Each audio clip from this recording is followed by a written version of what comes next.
So viewers, let's begin with general knowledge portion. First question is which mammal can take flight? So the correct option of this MCQ is bats, जो कि चमगादड़ होते हैं. These can only take flight. These mammals, mammals वो होते हैं जो अपने बच्चों को दूध पिलाते हैं. Moving towards second MCQ, which is who discovered the United States? So the correct option for this MCQ is Christopher Columbus, जो डिस्कवरीज की वजह से मशहूर थे. Moving towards third MCQ, which is which vitamin synthesize in skin when exposure to sun? Here word synthesize means the production.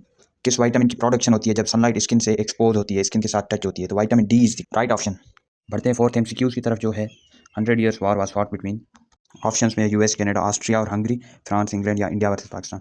So the right option is France versus England. France और England के दरमियान 100 साल जंग हुई थी.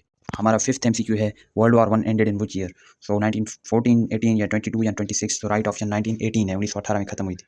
Sixth MCQ की तरफ आते हैं जो कि है ईमेल स्टैंड्स फॉर. ईमेल का फुल फॉर्म क्या है? So the correct option is electronic mail.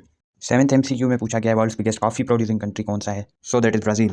Viewers, eighth MCQ में पूछा गया नेल्सन मंडेला किस कंट्री के प्रेसिडेंट थे? So the South Africa is the right option. Ninth MCQ है group of crows are called. तो क्रोज के ग्रुप को क्या कहा जाता है? तो murder is the right option. Tenth question जो हमसे पूछा जा रहा है which planet is most moons? तो इसका राइट ऑप्शन जो है वो सैटर्न बनेगा. सैटर्न वो प्लेनेट है जिसके पास सबसे ज़्यादा मून्स हैं. 11th एमसीक्यू में पूछा जा रहा है shortest river in the world. सबसे छोटा दरिया दुनिया में कौन सा है? तो Roe river is the right answer. 12th MCQ है जी करेंसी ऑफ यूनाइटेड किंगडम, जो कि है यूरो, रुपीज़ या पाउंड स्टर्लिंग या डॉलर. तो पाउंड स्टर्लिंग जो है वो राइट ऑप्शन है. मैं इस वीडियो में जल्दी जल्दी से अपना जो है एमसीक्यूज़ कवर करवाता जा रहा हूँ ताकि वीडियो लेंदी ना हो.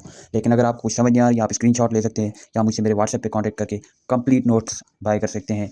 कंप्लीट जो है पास पेपर्स वो व्हाट्सएप से कांटेक्ट करके आप ले सकते हैं. एमसीक्यू 13 की तरफ बढ़ते हैं जो कि which country flag is red circle on white background. तो लाल दायरा और वाइट जो झंडा है वो जापान का है. आप ये Japan is the right answer.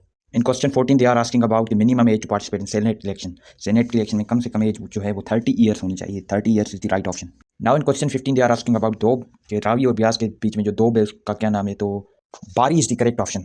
Now in 16th question they are asking about which organisation is responsible for peace. तो यूनाइटेड नेशन सिक्योरिटी काउंसिल, जो सी ऑप्शन है, is the right answer. 17th MCQ relate करता है पाकिस्तान से कि सबसे बड़ा जो प्रोविंस है वो कौन सा है? Balochistan is the right option. In 18th MCQ they are asking about Chachnama, ये किस लैंग्वेज में किताब है? तो Sindhi is right option. 19th MCQ में पूछा जा रहा है नूरमल की लोकेशन, तो वो Bahawalpur is the right option. Last MCQ में कैपिटल पूछा जा रहा है कनाडा का कैपिटल जो कि ओटावा है. Ottawa is the right option for this MCQ. So curious fellows, now we are starting Islamiyat portion. First question is what is Jose Kausar in Jannah? So its answer is pond or river. So second MCQ is which angel has duty of distribution of food? Angel कौन सा? तो हज़रत मीकाईल अलैहिस्सलाम is the right option. Third question में पूछा जा रहा है कि कौन से सहाबी की ड्यूटी थी कि कुरान को कंपाइल करके एक ही बुक फॉर्म में आए? तो Hazrat Abu Bakr is the right option. In fourth question they are asking about which सूरा इन कुरान एम्फेसाइज, के तौहीद के कॉन्सेप्ट का कौन सी सूरा जो एम्फेसाइज करती है? तो सूरा इखलास is the right answer for this MCQ. Fifth question is asking about the literal meaning of अल अमीन वर्ड. सो ट्रस्टवर्दी और faithful is the right option. Six MCQ में जी कौन से नबी का टाइटल इसराइल था? तो हज़रत याकूब इज द राइट ऑप्शन और right answer for this MCQ. Seventh MCQ is the asking on how many goats ज़कात फर्ज. ज़कात कितनी बकरियों पे फ़र्ज हो जाती है, यानी कि आपके पास कितनी बकरियां तो ज़कात फ़र्ज होगी? तो 40 goats is the right answer. And eighth MCQ is asking that which type of Tawheed states only Allah is worthy of worship. So this type of Tawheed is called Tawheed al-Uluhiyya. Ninth question briefing that which Sahaba gave away his half of wealth to Battle of Tabuk to the Prophet sallallahu alaihi wasallam. तो हज़रत Umar is the right option for this MCQ. तो viewers बढ़ते हैं English portion की तरफ. So student first MCQ he was accused dash stealing the money. So इसके लिए of लगेगा. अक्यूज के साथ हमेशा ऑफ का प्रीपोजिशन लगता है. Second MCQ the children were playing dash the garden. So garden के अंदर खेल रहे हैं तो in is the good preposition for this MCQ. The third MCQ is she is good dash mathematics. In with on या at. तो subject के साथ हमेशा आपने याद रखना है कि एट लगेगा. At science, at mathematics, at physics या कोई सा भी सब्जेक्ट हो. The fourth MCQ if you look is I will meet you dash Monday. तो आपको पता होगा कि डेज और डेट्स के साथ हमेशा ऑन लगता है. So the fifth MCQ is the cat jump dash the table into, above, onto या ओवर.